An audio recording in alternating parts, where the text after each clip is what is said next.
दूसरे नंबर पर जो अष्ट विनायक में गिने जाते हैं वो सिद्धि विनायक गिने जाते हैं। बोलो सही है? अरे जम के तो बोलो। दूसरे नंबर पर अष्ट विनायक में सिद्धि विनायक गिने जाते हैं।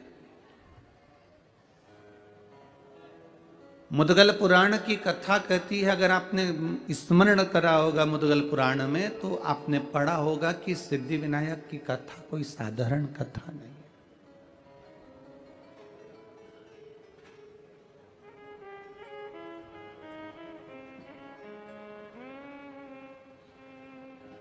और सिद्धि विनायक मंदिर की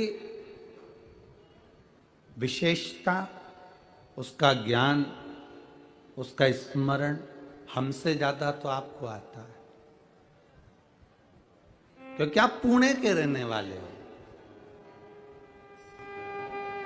वो मराठी में क्या कह सकते हैं? सिद्धि विनायक मंदिरची माहिती तुमच्या चांगली आहे।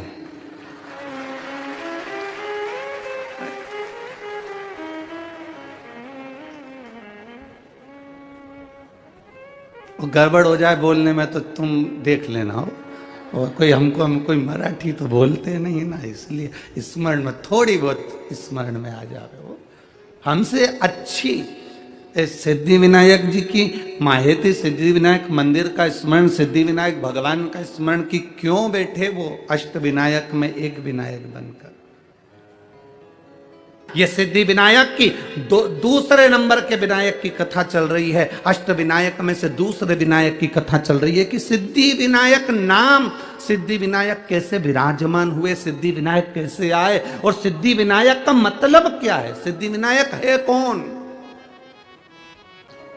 भक्ति और मेहनत हमेशा मौन रहकर करना चाहिए, शांत रहकर। भक्ति और मेहनत हमेशा मौन रहकर करो, शांत रहकर करो। भक्ति और मेहनत जितनी शांत रहकर करते हो, तरक्की उतनी शोर मचाकर तुम्हारे सामने प्रकट होती है, उतनी शोर मचाकर प्रकट होती। भक्ति में अगर तुम शोर करोगे या मेहनत करने में शोर करोगे कि मैंने तो इतना काम करा, मैंने तो इतना काम करा, तो तुम्हारे को सफलता अच्छी विद्वत्ता में नहीं मिलेगी, प्रबल नहीं मिलेगी। जो बच्चा कहता है ना कि मैं तो दिन रात पढ़ता हूँ, दिन रात पढ़ता हूँ, दिन रात पढ़ता हूँ, नंबर उसी के काम आते हैं। जो शांत रहकर, चुप रहकर अपना विद्या अध्ययन करता रहता, अपनी मेहनत में लगा रहता है, वो बच्चा और अच्छे नंबर से तरक्की की ओर आगे बढ़ जाता है। मौन रहकर मेहनत करो, मौन रहकर भक्ति करो, मौन रहकर मेहनत करो, वो फल अधिक मिलता है उसको। एक पत्र आया है, उस पत्र में एक बहन ने लिखा है, पत्र सभी अच्छे हैं।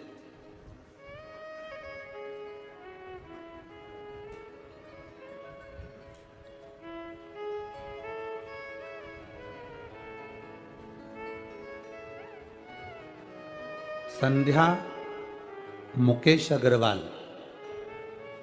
सांगवी पुणे, कहीं बैठी हो तो हाथ हिला सकती है। अगर कहीं बैठी हो तो अपने दोनों हाथ हिला सकती हैं। संध्या मुकेश अग्रवाल, सांगवी पुणे, कहीं बैठी हो तो हाथ हिला सकती हैं। सांगवी पुणे, अच्छा इधर हैं क्या? हाँ, कैमरे वाले अगर कवर कर सकते हो तो कर लें, नहीं तो एलईडी वाले कवर करें उसको, नीचे थोड़ा कैमरा करके एलईडी वाले कवर करें। एक बार हाथ हिला तो संध्या बहन। मैं संध्या मुकेश अग्रवाल, सांगवी पुणे से। हम लोग सांगवी पुणे से हैं गुरुदेव। मैं आपकी कथा 2 साल से सुनती आई हूँ। मेरा सांगवी पुणे में कपड़े का होलसेल का दुकान है, वही चलाते हैं। मेरे बाएं हाथ की एक उंगली में हड्डियों में सितंबर 2022 में बहुत बड़ा इन्फेक्शन हो गया। मैंने सब डॉक्टरों को पुणे के दिखाया। आखिरी में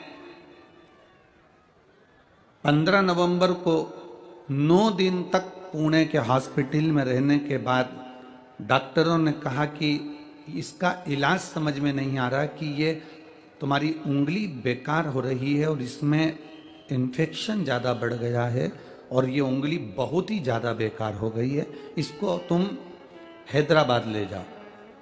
हम डॉक्टर के कहने पर बेंगलोर चले गए, हैदराबाद गए, फिर हैदराबाद के बाद में हम लोग बेंगलोर गए और बड़े बड़े लैब में जांचें कराई, पर मेरी उंगली ठीक नहीं हुई। कुछ समझ में नहीं आ रहा था डॉक्टरों को। सारे डॉक्टरों ने जांच करी पर कुछ समझ में नहीं आया कि ये इन्फेक्शन कैसा है कि कुछ दिख नहीं रहा। उंगली पूरी तरह से बेकार होने लगी। ऑपरेशन के लिए डॉक्टरों ने बोल दिया कि इस उंगली का ऑपरेशन होगा और उसकी तैयारी करो। फिर उस उंगली से हम मालूम करेंगे कि इसमें बीमारी क्या हो रही है। पर घबराहट हुई, क्या करा जाए। उसकी जांच करने के लिए उसमें से थोड़ा सा भाव निकाल कर और उसको भेजा गया। जांच होना प्रारंभ हुई। रिपोर्ट कुछ समझ में नहीं आ रही थी। अब करें क्या। तभी हमारी पड़ोसन ने कहा कि ये काम करो, शिव जी के मंदिर जाया करो, जल चढ़ाया करो। उसने कहा मेरे हाथ में इतनी तकलीफ है, जल कैसे चढ़ाऊं। मैं एक हाथ में पानी का लोटा लेकर उसके कहने से जल चढ़ाने शंकर जी के मंदिर जाने लगी। शिव जी को एक हाथ से जल चढ़ाती थी, दूसरा हाथ मेरे महादेव का पानी जहां से बहकर जाता था उस पानी को झेल कर दूसरे हाथ पर मंदिर के बाहर बैठकर डाल लिया करती थी। गुरुदेव, शिव जी पे जल चढ़ाकर उस पानी को झेलकर मैं अपने उंगली पर डालती। डॉक्टर अपनी जांच करे। मैंने बाबा से बस इतनी प्रार्थना करी, कोई रोग ना निकले बाबा और मेरी उंगली ठीक हो जाए। बाबा का मैं क्या गुणगान करूं गुरुदेव। आप कहते हो बाबा 3 महीने में सुनता है, मेरे बाबा ने 15 दिन में मेरी उंगली को ठीक कर दिया। एक बार दोनों हाथ हिला दो बहन। श्री शिवाय नमस्तुभ्यम। मैं संध्या मुकेश अग्रवाल सांगवी पुणे से। शिव तत्व की प्राप्ति इसको कहते हैं। इसमें एक लाइन उन्होंने लिखी, मैंने जब पूना के डॉक्टरों को वापिस मेरी जांच दिखाई, उंगली दिखाई, तो डॉक्टर भी आश्चर्य में पड़ गए कि ये उंगली इतनी जल्दी ठीक कैसे हो गई, जिसका ऑपरेशन होना था और जिसकी बीमारी का भी ठिकाना नहीं था। ये शिव तत्व है, होगा नहीं है। आपका विश्वास, आपका भरोसा, आपकी दृढ़ता, आपका विश्वास, आपका भरोसा, आपकी दृढ़ता मूल होती है। सबसे मूल है आपका विश्वास, आपकी दृढ़ता। पार्वती जी ने विश्वास के बल पर शिव जी को प्राप्त करा था।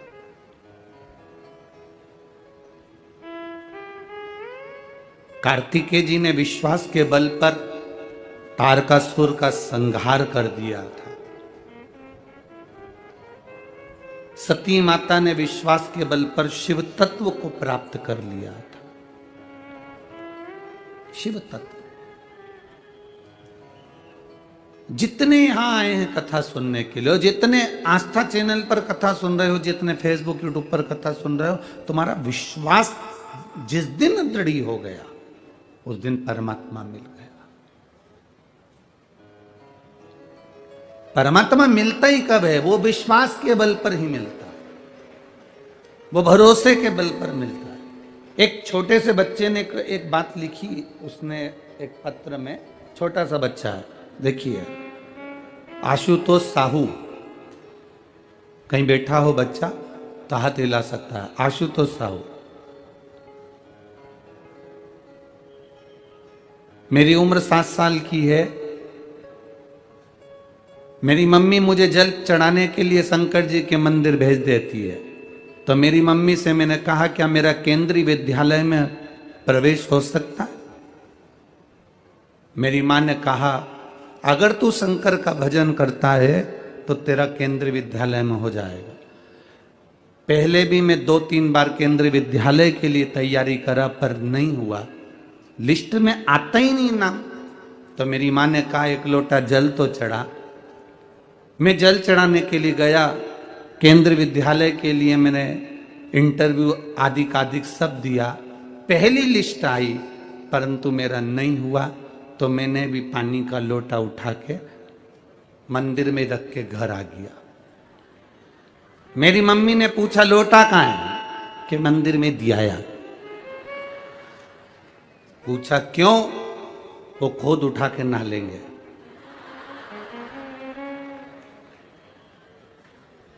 अरे तो उसको लेके आना था ना।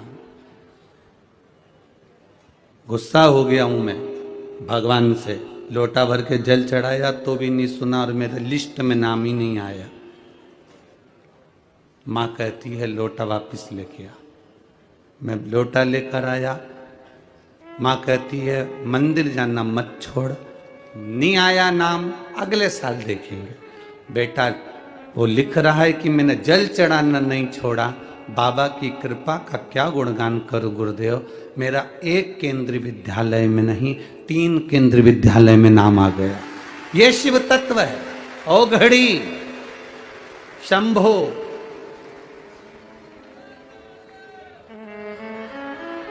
देवता देते हैं पल्ला झाड़ कर और मेरा महादेव देता है छप्पर फाड़ कर। जब दिया मेरे महादेव ने कम नहीं दिया, जिसको दिया वो थोड़ा नहीं दिया। जब वो देता है तो बहुता में देता, बहुता। वो पुणे की इस धरा पर अष्ट विनायक में से एक विनायक श्री सिद्धि विनायक भी है। श्री सिद्धि विनायक कैसे है?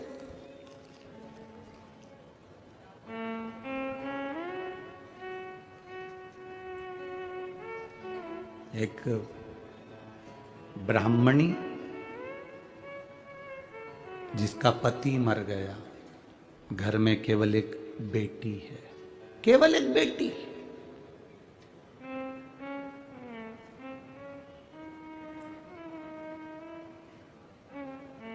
जिसका कोई नहीं उसका तो भोले है यारो। लोग कहते हैं कि ये चले गए तो हमारी जिंदगी का क्या होगा, हमारे जीवन का क्या होगा। कभी कभी बड़ा बड़ा भ्रम हो जाता है। एक सेठ जी कहते थे मैं मर गया तो मेरा पूरा परिवार मर जाएगा। मेरे घर के लोग मुझे बहुत चाहते हैं, मेरे परिवार के लोग मुझे बहुत चाहते हैं, मेरे मरने पर ये मर जाएंगे। मेरी पत्नी मुझे बहुत प्रेम करती है, मेरा बेटा मुझे प्रेम करता है, मेरी बहू मुझे प्रेम करती है, मेरा पोता पोती मुझे प्रेम करते हैं। मैं मर गया तो मेरे पीछे परिवार मर जाएगा। एक गुरुजी को मालूम पड़ा कि सेठ जी हमेशा एक ही बात कहते हैं, तो गुरुजी ने सेठ जी से कहा एक काम करो ना, आधे घंटे के लिए मर जाओ। तुम आधे घंटे के लिए मर के तो देखो कि कौन तुम्हारे साथ में मरता है, कौन मर रहा है। अकेले आए हो, अकेले जाओगे। क्या लेकर आए हो? जम के बोलो जरा। नहीं नहीं, ये लाइन तुम्हारी गड़बड़ है। क्या लेकर जाओगे? ये शिव पुराण तो कहती है कुछ तो लेकर जाओगे। क्या लेकर आए हो? कुछ तो लेकर जाओगे। कुछ लेकर नहीं आए, अपने हाथ से किया गया पुण्य अपने साथ लेकर जाओ। कोई दूसरा नहीं ले जाएगा, अपना पुण्य अपने साथ, अपना भजन अपने साथ, अपनी भक्ति अपने साथ। मैं मर गया, मेरे पीछे पूरा परिवार मर जाएगा। गुरुजी ने कहा तू आधा घंटा मर जा। नहीं, मैं काहे को मरूं? अगर मैं मर गया तो मेरी पत्नी को कुछ हो गया, मेरे बच्चों को कुछ हो गया, मेरी पोता पोती को कुछ हो गया। तुम मर तो सही। उसने कहा नहीं मरूं, सेठ जी से गुरु जी करें 5 मिनट आधे घंटे मर जा, बाकी का मुझे देखना है कि तेरा परिवार कितना मरता है, मुझे देखना ही है। और अगर मेरे परिवार को कुछ हो गया तो गुरु जी ने कहा जवाबदारी मेरी, तू तो मर। पानी पीते पीते सेठ जी लुढ़क गए, डॉक्टर को बुलाया, थोड़े से रुपए देकर गुरु जी ने कहा तुम यहीं बैठ जाओ और कह दो ये मर गया। डॉक्टर ने भी कह दिया मर गया। पत्नी धाड़ धाड़ के रोने लगी, खूब रो, नई नई डिजाइन में रोई, खूब रो। गुरुजी ने पूछा क्यों रो रही हो सेठानी? सेठानी कहती है मेरा पति चले गया। गुरुजी ने कहा मेरे पास में एक ऐसी बूटी रखी है, मैं तुम्हें दूंगा, तुम खा लेना, तुम मर जाओगी, पति जिंदा हो जाएगा। पति जिंदा। पत्नी रोती रोती बोली इनकी तो उम्र हो गई थी, इनकी तो उम्र हो गई थी। पति जमीन पर पड़ा पड़ा सोचने लगा, भी परसों के दिन कह रही थी तुम कितने हैंडसम लगते, और अब कह रही है कि इनकी तो उम्र हो गई थी। पति उठने ही वाला था, इतने में गुरुजी ने चिमटा खोड़ दिया, पड़े रहे वहीं पर। थोड़ी देर बाद बेटा रो रहा था, तू क्यों रो रहा है? मेरे पिताजी चले गए, ये भी नहीं बता के गए किससे कितना लेना था। अब बाप पड़ा पड़ा मन में सोच रहा है इसको लेनदारी की पड़ गई, बाप पड़ा उसकी जरा सा दुख नहीं है। इतने में गुरुजी ने कहा ले बूटी तू खा ले, तू खाएगा तू मर जाएगा, तेरा बाप जिंदा हो जाएगा, पिता जिंदा हो जाएगा। बेटा बोला पिताजी कह रहे थे अब तुम्हें सारा काम संभाल। पोता रो रहा था, तू क्यों रो रहा है? मेरे दादाजी चले गए, तो अब मुझे कुरकुरा कौन दिलाएगा? तो गुरुजी बोले ले बूटी तू खा ले। इतने में छोटा सा पोता गुरुजी के गले में हाथ डालकर बोला गुरुजी तुम्हारा ना कोई आगे ना कोई तुम्हारा पीछे, तुम नहीं खा लो। और सब मिलके बा गुरुजी को बूटी खिला। अब गुरुजी ने उसको उठाया, उठ जा उठ जा। एक तू कहता था मैं गया तो सब चले जाएगा, लोगों को लगता है मैं कर रहा हूं। सास कहती है मैं जिंदा हूं जब तक घर चल रहा है, जिस दिन मैं मर गई आटे दाल का भाव मालूम पड़ जाएगा। तो मेरा बूढ़ी बूढ़ी माताओं से निवेदन है आधा घंटा मर के तो देखो। तुम जिंदा हो तो भी और मर जाओगे तो भी। हमारे यहाँ की तो रीति बनी है, मरने के पहले और मरने के बाद का समय निकाल कर देखना। मरे भले तुम कहकर मरे कि मैं मर जाऊंगी, उसके बाद में आटे दाल का भाव मालूम पड़ जाएगा, पर दुनिया के लोग जानते हैं कि मरने के 12वें दिन ही घर में घी का पीपा, तेल के पीपे, मावा, रबड़ी सब बनेगी और सब नुक्ती और सेव, रायता, चने की सब्जी और पूड़ी सब चकाचक खाएंगे। और तेरा फोटो टंगकर उस पे कंडे पे धूप देकर अगरबत्ती लगाएंगे। कौन पूछे किसको? कौन पूछे? एक ब्राह्मणी जिसका पति चले गया, घर में केवल बेटी है और वो है, हिम्मत नहीं हारी है। पति गया, बच्चों को संस्कार दिया, अपनी बेटी को संस्कार दे रही है और संस्कार में पीछे नहीं हटना। जरा विचार करिएगा। रो रही है बेटी। मां ने पूछा क्यों रो रही हो तुम, किस लिए रो रही हो? मां, जब पिताजी थे ना तो मुझे गोदी में उठाकर स्नान कराने के लिए पवित्र पवित्र तीर्थ में लेकर जाते थे, पर अब मेरे पिता नहीं तो मुझे पवित्र तीर्थ में कौन लेकर जाए? कौन स्नान कराएगा मुझे?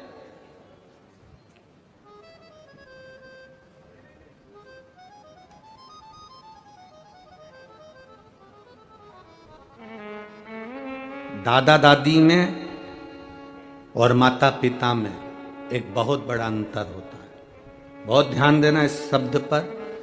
दादा दादी में और माता पिता में बहुत बड़ा अंतर होता है।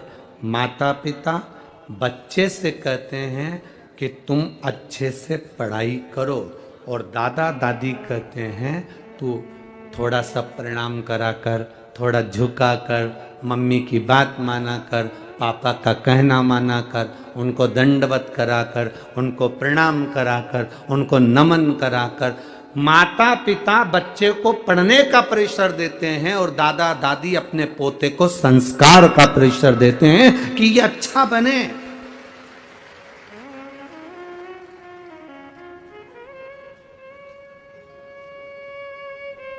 कार किसी के भी घर पर आ सकती है।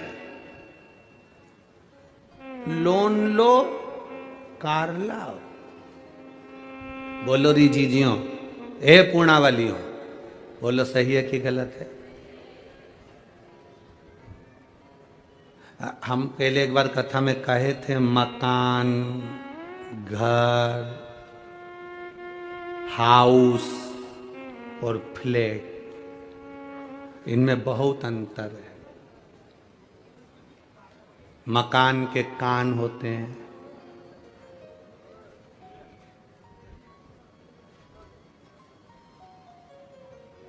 ये सब चीजें हमने कही थी। उसमें एक बात हमने ये भी कही थी, फ्लैट, आदमी इतना कर्जा ले लेता है कि नौकरी कर करके आखिरी में लेट जाता है। इतना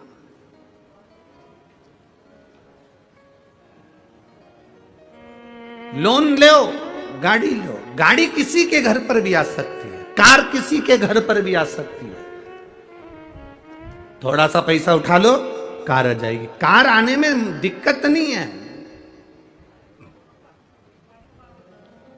कार किसी के यहां भी आ सकती है, पर संस्कार हर किसी के यहां नहीं आ पाते हैं। हर किसी के घर में संस्कार नहीं आ पाते। कार तो तुम कोई भी ला सकते हो, थोड़ा सा डाउन पेमेंट जमा करना, पैसा थोड़ा सा जमा कर कर कार लेकर आ जाओगे। संस्कार किसी किसी के घर में आते हैं, हर एक के घर में संस्कार नहीं आते। कई लोग यहाँ पर ऐसे भी बैठे होंगे जिनके बच्चे सुबेरे उठते हैं, प्रणाम करते हैं, तब ऑफिस जाते हैं।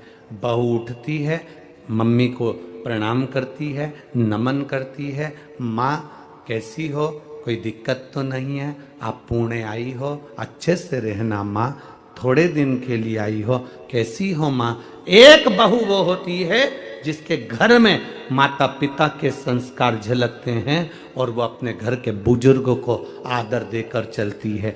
बेटा वो होता है जो अपने घर के बुजुर्गों को आदर देकर चलता है। और किसी किसी के घर में ऐसा भी होता है कि माँ रह रही है, खा रही है, पर बोलने का समय किसी के पास नहीं है। पिता रह रहा है, खा रहा है, पर बोलने का समय किसी के पास नहीं है।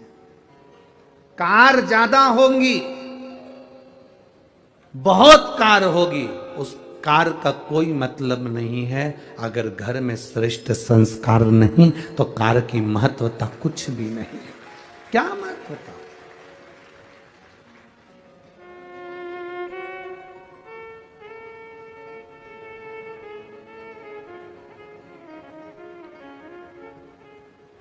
आजकल एक वीडियो बनती है तो लोग बाग उस वीडियो में इंस्टाग्राम या सोशल मीडिया पर बहुत चलती है, कैमरामैन फोकस करो।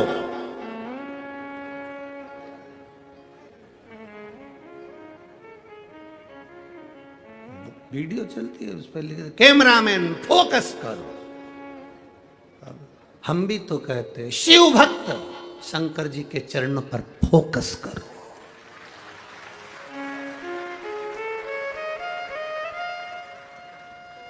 जब आपका ध्यान शिव जी के चरणों पर होगा, शंकर भगवान के चरणों में जब आपका ध्यान होगा, तब शिव कृपा करने में पीछे नहीं हटेंगे। क्यों पीछे हटेंगे?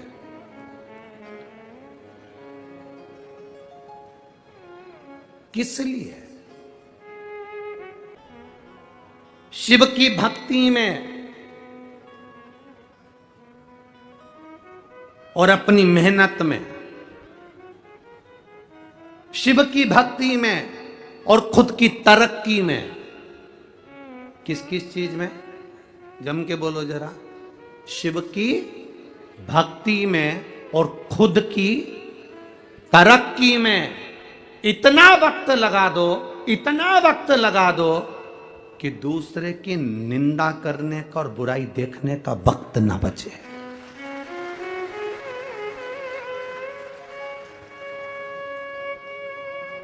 हम क्यों किसी की निंदा करें? हम क्यों किसी की बुराई देखें? बुराई कौन करता है? जो बिल्कुल फ्री होता है। निंदा कौन करता है? जो एकदम फ्री है। बुराई कौन देखता है? जो एकदम फ्री है। बैठ गए टीवी के सामने, सियोर वाला महाराज ने क्या बाचा, अच्छी चीज बाची वो नहीं देखा उसने, बस बैठ कर ये देखते रहे ये क्या गड़बड़ बोला, बस बुराई छाटना, क्योंकि फ्री बैठा है। शिव की भक्ति में और अपनी तरक्की में इतना वक्त लगाओ, इतना समय लगाओ, इतना वक्त लगाओ कि दूसरे की बुराई देखने में और दूसरे की बुराई करने में हमें वक्त ही ना मिले। कोई वक्त हमारे पास में नहीं कि हम बुराई देखेंगे, हम अच्छा करें। अपनी तरक्की चाहते हैं, अपनी उन्नति चाहते हैं, शंकर की भक्ति करना है, शिव भक्ति में लगो। हम मंदिर भी गए हैं ना तो दो चार बात कर कर आते हैं लोगों से, दो चार बात करके आते हैं, भगवान की बात नहीं करते। मंदिर गए और जाते से पूछा क्यों आज तेरा मुंह उदास है, क्या हो गया? बस मेरी बहू ने ऐसा कर दिया। हम मंदिर गए और फिर वहां जाकर विचार करा क्यों कथा में नहीं आई? अरे अब क्या करता, तो तेरे यहाँ गाड़ी नहीं है क्या? कोई छोड़ने वाला नहीं है क्या? नहीं, बेटा ले जाता है गाड़ी, एक बार गाड़ी बहू ले जाती है। हम निंदा में लगे। मंदिर जाने के बाद तो हमारी बुद्धि चित्त ये सब परमात्मा में लगना चाहिए। शिव महापुराण की कथा में आने के बाद तुम्हारा दिल कथा में लगना चाहिए, तुम्हारा चित्त कथा में लगना चाहिए।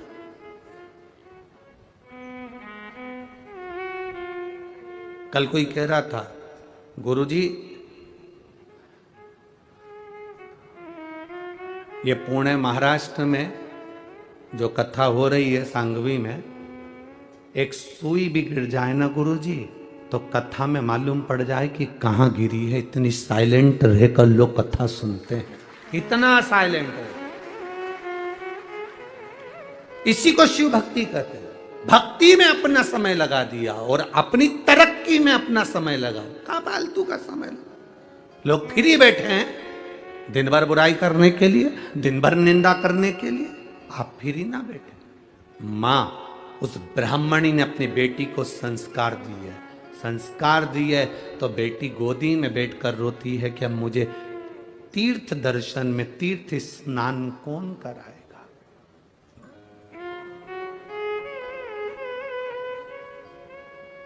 बच्चों का दिल बड़ा निर्मल होता है। उस बच्चे ने जैसे लिखा, बच्चे ने अपने पत्र में लिख दिया कि मैं तो लोटा ही में रखी आया। अभी ये निर्मल मन है बच्चे का, ये बच्चे के मन में पाप नहीं है। और माँ कितनी विद्वान ऐसी माँ होगी जिस माँ ने कहा जा लोटा लेकर, और फिर माँ ने कहा दूसरे दिन चल पानी चढ़ाने जा। नहीं जाऊंगा, शंकर जी ने मेरे को फेल कर दिया, नहीं जाऊंगा।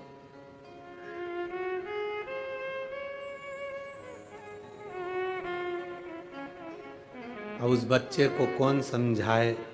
रिजल्ट में फेल हो सकता है पर उसकी करुणा में तू पास हो गया, उसकी दया में तू पास हो गया। कौन समझाए उस बच्चे को? लोटा लेकर आ गया, रख दिया। ये विश्वास, दृढ़ता।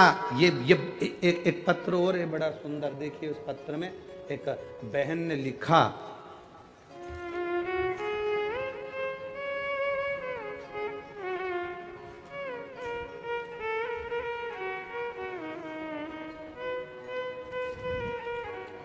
मैं राजश्री मोतीराम चौहान, कहीं बैठी हो तो हाथ हिला सकती हैं। मैं राजश्री मोतीराम चौहान, जिला धुलिया, मुकाम पोस्ट साकरी, गोपाल नगर।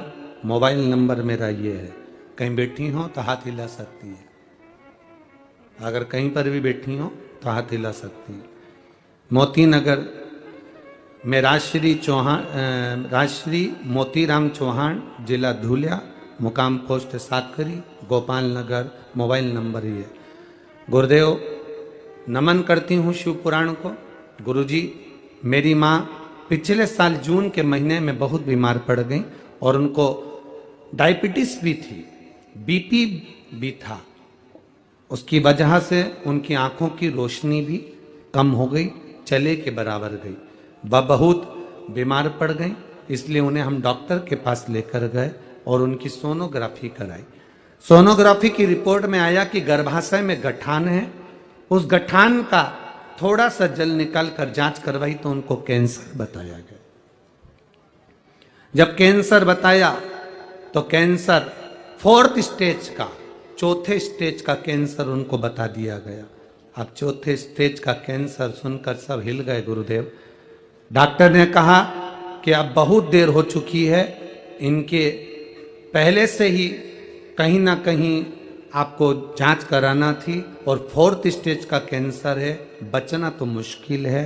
आप रेडिएशन कराइए और इस ऑपरेशन को करा लीजिए। 4th स्टेज का कैंसर, 60 वर्ष की उम्र से पार मेरी माँ करें क्या। घर आ गए दवाइयाँ लेकर, बाबा के मंदिर जाना प्रारंभ करा।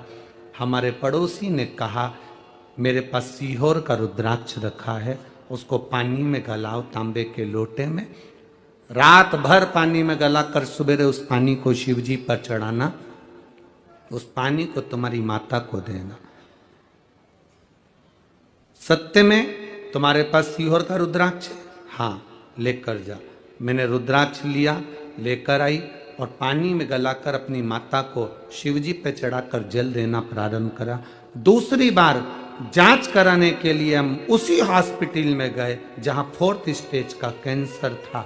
डॉक्टर को दिखाया तो जब 4th स्टेज का कैंसर वापिस डॉक्टर को दिखाया तो डॉक्टर उस जगह पर देखकर कहता है अब ये कैंसर 1st स्टेज पर आ गया है, 4th स्टेज पर नहीं बचा है। डॉक्टर ने इलाज करना प्रारंभ करा और बाबा की कृपा का मैं क्या गुणगान करूं। आज मेरी माँ ठीक है, इसलिए बाबा को हम नमन करने आए। ये शिव तत्व है। ओ घड़ी कहीं बैठी हो तो हाथ हिला सकती है, उधर है हाथ हिला सकती। शिव तत्व अगर कैमरे की निगाह में आ जाए तो ठीक है, बाबा की कृपा। शिव तत्व है, ओ घड़ी है शिव। थोड़ा जीवन में संघर्ष आ सकता है, थोड़ी तकलीफ आ सकती है, और ऐसा नहीं संघर्ष नहीं आएगा। भगवान भी तो परीक्षा लेता है। आप कथा सुनने बैठो, बार बार जल वृष्टि हो, फिर रुके, फिर जल वृष्टि हो, वो परीक्षा ले और तुम्हारा चित्त, तुम्हारा मन कथा के तत्व में डूबा रहे। ये बड़ी विचित्रता का आनंद है। थोड़ा संघर्ष कर सकता है, थोड़ा कष्ट। मां ने अपनी बेटी से कहा तू क्यों चिंता करती है मां, मुझे भी पवित्र दिन आया तो पवित्र नदी में स्नान करने जाना है। पिता थे तो ले जाते थे, मुझे ले जाएगा कौन? अब मुझे कौन लेकर जाएगा?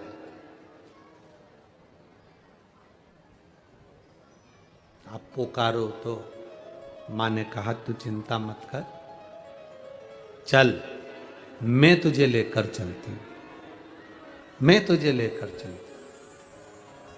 अब तुझे लेकर जाए तो जाए को।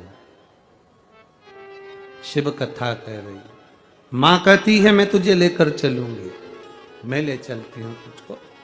और मां अपनी बेटी को जब ले जाने लगी, ले जाती। मां ने विचार करा कि बेटी को लेकर जाऊंगी, छोटी सी बेटी है, मात्र 7 वर्ष की उसकी उम्र है, केवल 7 वर्ष की उसकी उम्र है, छोटी सी बेटी।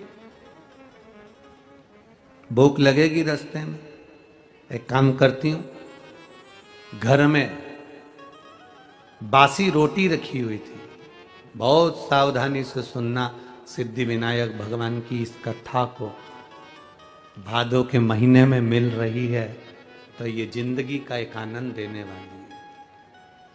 बासी रोटी घर में रखी हुई थी, मां ने, ब्राह्मणी ने उस बासी रोटी को चूरा करा, चूरा कर कर उस बासी रोटी को चूर कर उसमें थोड़ा सा गुड़ मिला लिया, उसमें थोड़ा सा गुड़ मिलाया और गुड़ को मिलाकर उसका लड्डू तैयार करा मां ने।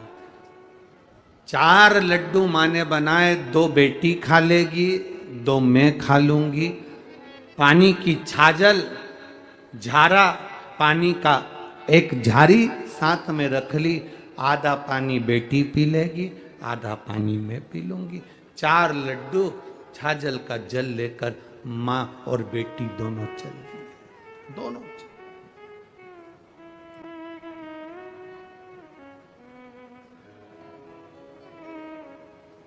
और लगन तुमसे लगा बैठे, जो होगा देखा जाएगा।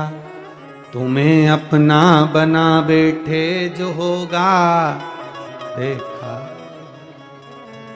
भीतर के संस्कार थे, मां लेकर चली। जैसे ही तीर्थ स्थल पर पहुंचकर स्नान किया, तीर्थ स्थल जब पहुंचे और स्नान